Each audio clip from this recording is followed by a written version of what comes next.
Meus amigos, bom dia.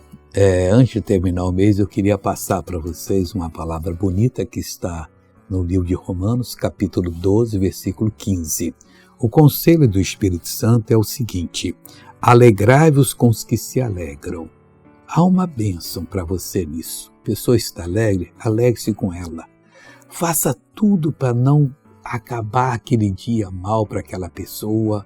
Sempre dê uma palavra alegre para ela poder ficar de pé e você vai ver que Deus vai lhe abençoar. E ele diz assim, terminando, e chorai com os que choram.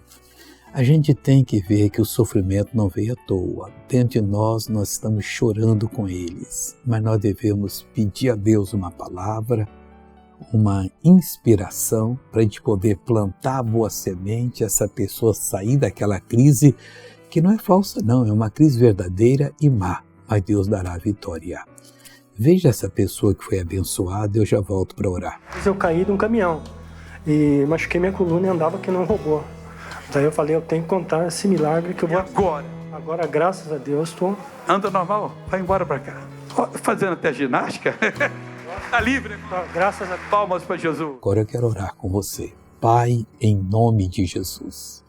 Eu oro com essa pessoa que precisa aprender a se alegrar com os que se alegram, Pai. Deus, para receber a bênção da alegria. E também chorar com aqueles que choram, para poder ser usado por Ti ou usada por Ti e a outra ser abençoada. Em nome de Jesus, eu a abençoo. Obrigado e amém.